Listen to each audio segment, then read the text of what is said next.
You ever get blindsided so hard, so fast, that it feels like the wind's been knocked out of your soul? My name is Thomas. I'm 61 now, retired, living quietly out in a little cabin I built with my own two hands near the edge of the Rockies. But 20 years ago, I was halfway across the world, deployed in Iraq, doing my duty, when the woman I thought I'd spend the rest of my life with ended our marriage with a 3-line email. That email didn't just take away my peace of mind. It didn't just crush my heart. It set off a chain of events I never saw coming: betrayal, loss, and theft that would have destroyed a lesser man. But I'm not a lesser man. And I'm not telling this story to complain. I'm telling it because you need to hear what survival looks like, and how revenge, when it comes dressed in dignity, hits the hardest. So get comfortable, because this story isn't just about heartbreak. It's about rising. It's about redemption. And most of all, it's about getting the last laugh.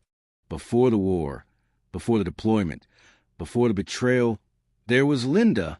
I met her in 1995, right after coming back from Bosnia. She was a school teacher, 4th grade, loved sunflowers and blueberry muffins, and had a laugh that filled up a room. We were in our 30s, old enough to know what heartbreak felt like, young enough to believe this time would be different. And for a while it was. She used to wait up for me after long shifts at Fort Bragg, cook my favorite chili with cornbread, and sit cross-legged in the living room floor with a glass of wine, just listening to me talk about the day. She'd rest her head on my shoulder and say, "Promise me we'll grow old together, Tom." I'd kiss her forehead and say, "You'll get tired of me long before I get tired of you." We bought a modest home in Asheville, 2 bedrooms, a little garden in the back. I built her a porch swing. She painted the kitchen sunshine yellow. Life felt like it was finally settling into something peaceful. But peace, I would learn, is only temporary. In 2003, when I was 39, the orders came. Deployment to Iraq. 12 months minimum. Could be longer. Linda didn't cry. She just nodded, lips tight, eyes unreadable. We made love that night slow and quiet, like 2 people trying to freeze time. The morning I left, she stood at the door barefoot, wrapped in my old army jacket. "Come back to me," she whispered. "I always do." But that time, something in her eyes felt different. You see, there's a kind of silence that sneaks in long before someone leaves. And looking back, I'd seen it even before the orders came. The missed calls, the late nights at work, the way her hugs became lighter, like she was already letting go. But I was a soldier. I believed in loyalty. I believed in home.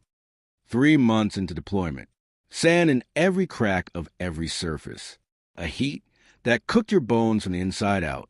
We just gotten back from a patrol. When I logged in to check messages, there was subject line, "Let's talk like adults." 3 sentences. "Tom, I filed for divorce.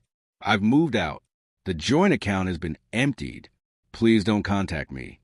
No explanation. No apology. No humanity. I stared at that screen, numb. The men around me laughed and played cards. Someone passed out instant coffee.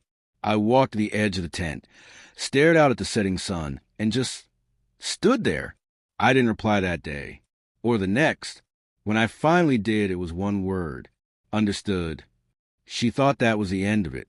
She had no idea who she'd just betrayed. 2 weeks later, my friend Paul, who'd been checking in on our house, emailed me in a panic. "Tom, the house is empty."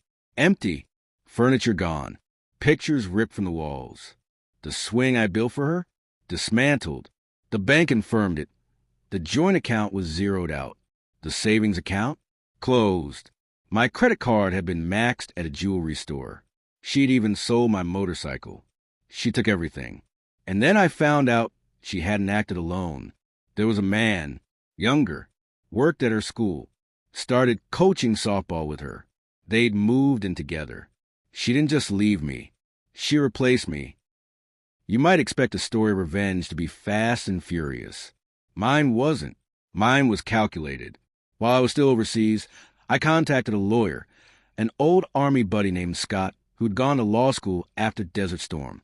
I laid out everything. The joint accounts, the mortgage, the sale of assets.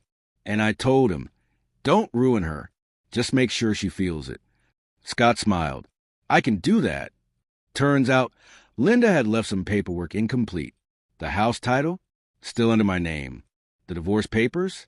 Not yet finalized. Half of what she sold. Technically mine. By the time I got home 6 months later, Scott had filed motions in 3 counties.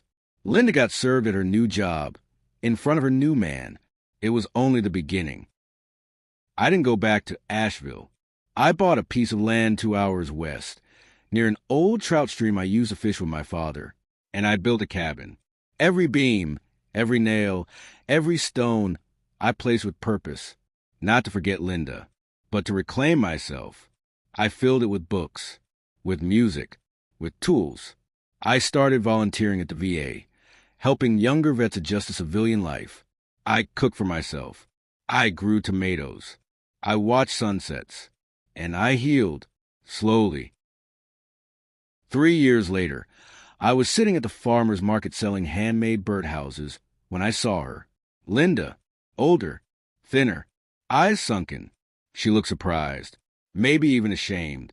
She said, "You look good, Tom." I smiled. "I am good." Her boyfriend? Gone.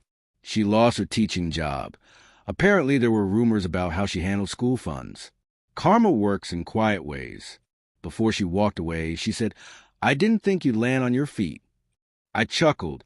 I didn't. I landed on higher ground. That was the last time I saw her. I didn't need vengeance anymore. I'd already won. In life, there are moments in life that break us. What matters is what you build from the pieces. When betrayal comes, and it will, in some form, you can rage or you can rise. You can let it define your bitterness, or you can let it ignite your resilience. Linda stole my money, my peace, my home, but she couldn't touch my character. She couldn't rob my discipline, and she never understood the quiet power of a man who rebuilds himself. If you're listening to this and you're going through a dark chapter, maybe someone walked out, maybe life kicked you while you were down, I want you to remember something. Dignity isn't weakness. And revenge doesn't always mean rage. Sometimes the sweetest revenge is survival. Not just breathing, not just getting by, but truly living, loving again, laughing again, waking up with peace in your chest. That's what I did. That's what you can do. The woman who left me with nothing thought she'd buried me. But I wasn't buried. I was planted. And what grew back was unshakable. Thank you for listening. Be kind to your heart, but don't forget your strength. And remember, when they count you out, make them regret the math.